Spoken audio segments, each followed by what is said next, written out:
sorry that I wasn't able to tidy your sleeping chambers last night, Reverend, but I was up with Sister Donny for the poor thing. I think you've seen the baby. This morning, yes. They've been calling you to Uriah. Yes, it should fit quite nicely on a tombstone. Well, that's a lovely testament to faith, isn't it? We're each of us praying for the best, Reverend, but the thing's no larger than a cornhusk, and it will survive and need special care. It's already been taken care of. Adding 3 minutes to this afternoon service, and I've instructed the assistant to soak the child hourly in a bath of tapioca and butterscotch. That should do the trick. I have prescribed a compress of cornflour, Reverend, but I can use it, right? Ah, Brother Brightbee. Reverend, thank you for coming on such short notice. Think it this has something to do with the cheese balls? It does indeed. Brother Hezekiah, you ready to samples? However, following my last few disasters... Now, Brightbee, I'd hardly call them disasters. Actually, Reverend, if he's putting the distributors, the term would be Thank you, sister. Hey, don't mind, Brother Brightbee, such setbacks are often seasoned. Actually, Reverend, this is a season where our orders would be up, not down. My last year. Shouldn't you be doing something productive, sister? No, stay, please! I need an impartial judge, and I think, rather than disturb Brother Hezekiah, you don't mind, do you? Not in the least. You are, Judge. Well, I'm afraid it's nothing that personally rewarding. Take a seat, if you don't mind. I'm going to turn this cloth over your eyes. Oh my goodness, I can't see a thing. That's the point. It's called a blind taste test. I've improved over the past few weeks, and I think you'll notice quite the difference. Ah, Brother Hezekiah, you're here.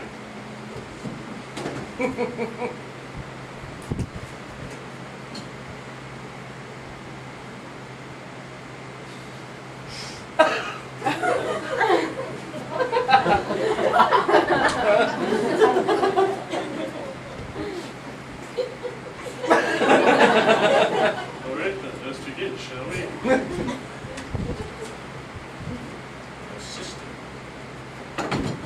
Before you is a tray, upon which are several samples of cluster-haven cheese balls.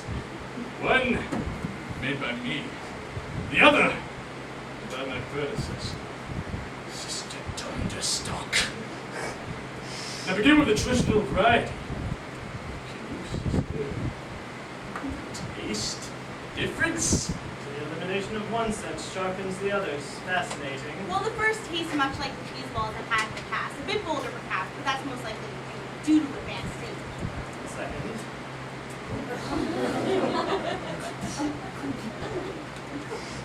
Well, with the second, the texture is admirable, but it's lacking a certain spark. Spark. Well, that's easy enough to identify, isn't it? And you've worked in these kitchens for how long? Well, I don't know how to say it, but it's bland and I don't know, chutney tasting. The reverse is true of the smoky variety. The first lacked spirit, while the second was most likely taken from the vault and crafted by the hands of Sister Donderstock. Am I right? Am I? Nation! Brother Brightbee, please, there's a woman present. I don't understand it. The cheese is the same. I've added the butter, the walnuts, what am I missing? I'm ordinarily not a suspicious person, Brother Brightbee, but perhaps Sister Donderstock live will copy down the recipe. That is a very serious charge, Sister Butterworth, and unfairly leveled as the woman is not present to defend herself. Where is she? No one knows. Check every barn and storm cellar, twice as a matter of fact. Half-mile having you and your crackerjack team of highly skilled cobblers. See here, Brother Brightbee, are you suggesting that we leave the compound? That's what it takes. And it's clear that's what it's going to take. But the orders are dropping daily, and I insist you act now before it's too late. You're insisting. You, I thought you found.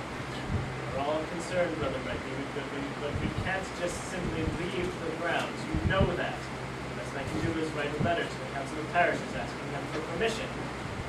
Then what? Step into the leg of some pigeon that could take months! Rules are rules, Brother Brightbee, and at the moment that's the best that I can offer. Honestly, though, I don't know what good it will do. Her age, Sister Donderstock can't have gotten far. She's hardly any adventurous. She's probably just hiding up a tree. Wants a little attention is all, and the worst thing we could do is give it to her. Exactly. She'll come back eventually. Everything in its own time. You know thoughts or observations cushions. Practice makes perfect, Brother Brightbee. So perhaps instead of flashing out at others, you should strap on your apron and get back to work. I bid you good day. Blasted man, I shall not be dismissed in this manner. He'll calm down eventually, Brother Brightbee, but if I were you, I'd give it time. The man's a sulker, an overgrown child, which if you ask me is most likely due to his upbringing. He was born with a wooden spoon in his mouth, that one, and heaven help whoever tries to tweeze the splinters from his tongue. They were before your time, of course, Brother Brightbee. But his parents coddled him so badly that he was full grown before he learned to clear his own throat. I'm told that Mother Tollhouse suckled him well into his teens. And the father, well, not to speak against the dead, but it was clear he was the Donderstock in that family. Why, except for their beards, it was so hard to tell them apart. The mother's was stiff and goat-like, while the father's had more body. And, well, you know, Brother Brightbee's beard, obviously it's fake.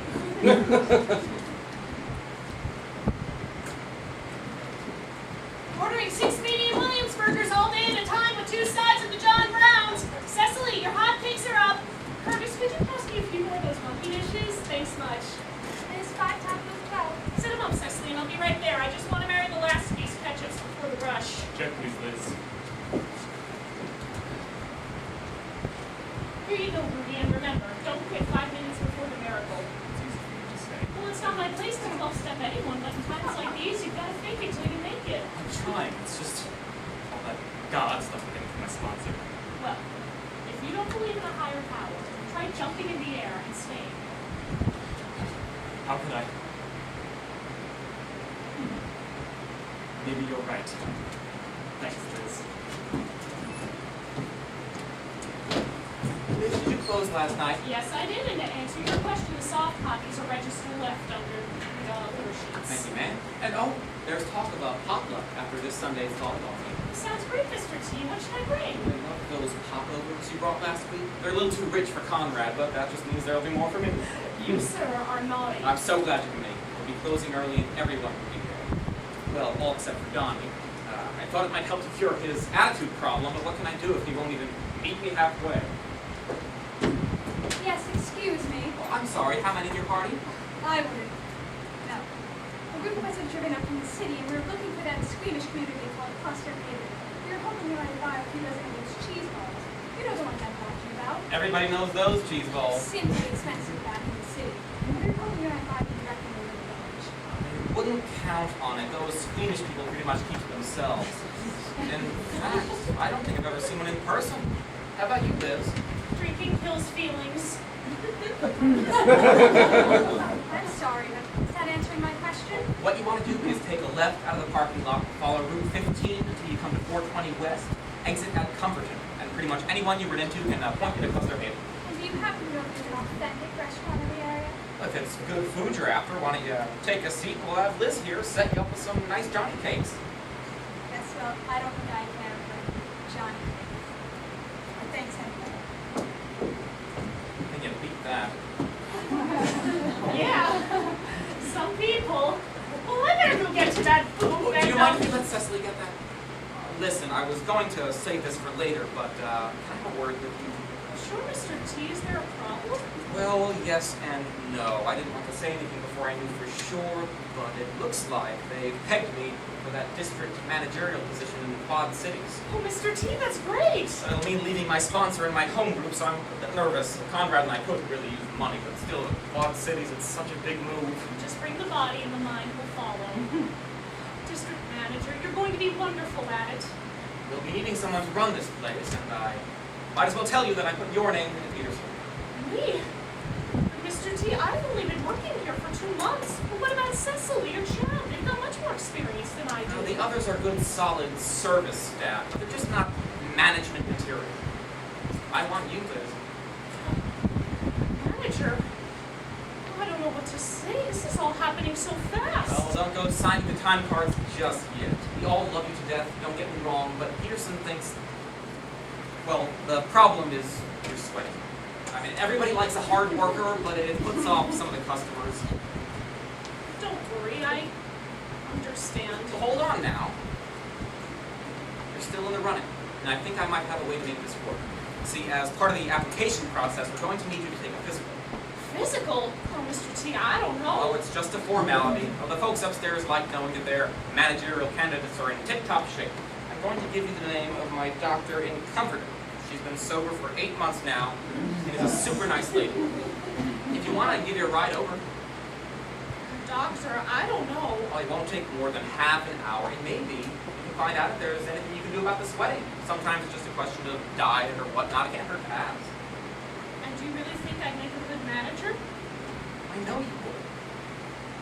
You can do this, Liz. Oh, party of 12?